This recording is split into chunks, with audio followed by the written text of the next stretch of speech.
It's no secret that the United States is car-centric. Not having access to an automobile in most communities around the country creates massive hurdles for the average citizen. For those choosing alternative modes of transportation, like rail travel, it's necessary to use a car to get to a train station. For these travelers, train station parking is a must. It's often hard to find a train station that has enough parking and enough station amenities to have a positive experience. At the intersection of rail travel and driving a personal automobile, how much of a deal breaker is parking for a 21st century train station? Putnam County, New York is home to Southeast Station and Brewster Station, a pair of Harlem Line neighbors that sit only 1.3 miles from each other along the railway. Brewster Station has a recognizable small building near the edge of Brewster Village. The station has 2 staircases and 2 elevators that give access to an overhead walkway, screens displaying departures, ticket machines, outdoor platform coverage, and a vending machine. Taxis are available at the curb of the station, as well as a bus stop that services the Danbury-Brewster shuttle. There's food around the village, whether that be pizza or the in-station breakfast shop called the Bagel Train Cafe. The area surrounding the station has plenty of sidewalks to make the area walkable, even though it's a bit hilly. To the west of the railroad tracks are woods that extend up and down the hills.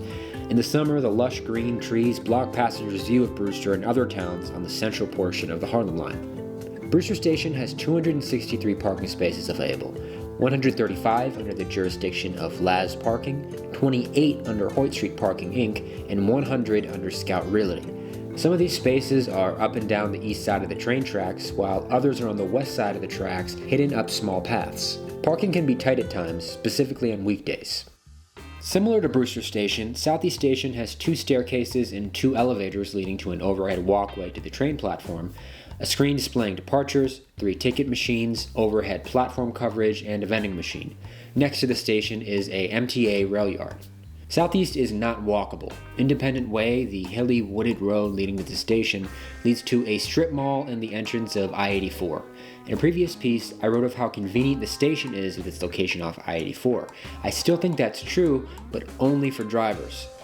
Southeast Station is indeed a train station, but it's more just a parking lot. The station has 1,010 parking spaces. 403 spaces are under the jurisdiction of LAS Parking, while 607 spaces are under the town of Southeast New York. Its long, narrow, half-mile lot holds more than enough spaces for commuters. Even though parking is readily available and invites more people to take the train, the amount of parking feels a bit excessive, specifically the amount of spots designated for permit parking. The size of the lot is just silly. I'm parked way back there, and the platform is all the way over there. Every time I'm at Southeast Station, there's a lot of open parking spaces. It creates an environment that's soulless and lonesome. There's nothing to be romanticized about Southeast Station, and also nothing to be enjoyed. Outside of the damaged vending machine, there is no food available at the station. There's also no bathroom, with only one porta potty sitting near the end of the lot. Differentiating between the 2 stations comes down to who each station figuratively looks to serve. Brewster Station serves people. Although parking can be tight depending on the day, the station is friendly to passengers accessing the station by all means, whether that be bus, taxi, bicycle, or walking. Brewster's in-station amenities and the village surrounding the station directly benefit passenger experience. Southeast Station primarily serves drivers. Commuters never have to worry about finding parking at Southeast, creating a peace of mind for a commute via automobile. Yet the result of ample parking creates a lonely, barren environment. With its downsides, Southeast is logistically an important station, serving as the point where the Harlem Line switches from electric to diesel locomotives for the last 29 miles to Passaic. Over the past few years, Metro North has been in development for renovations to Southeast Station, including the construction of a 1,320-space parking garage, an intermodal facility, a new pedestrian overpass, station rehabilitation, and train yard expansion.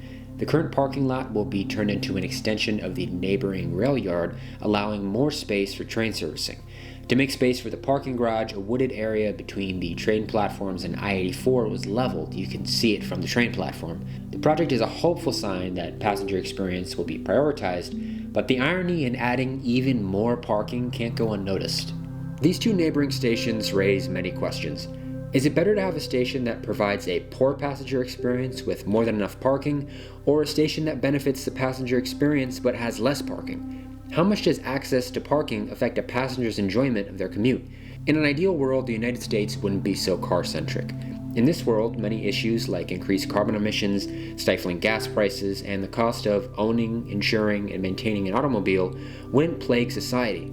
Unfortunately, we've reached a point where human centricity is car-centricity. It's become increasingly more difficult to thrive in the United States without access to an automobile.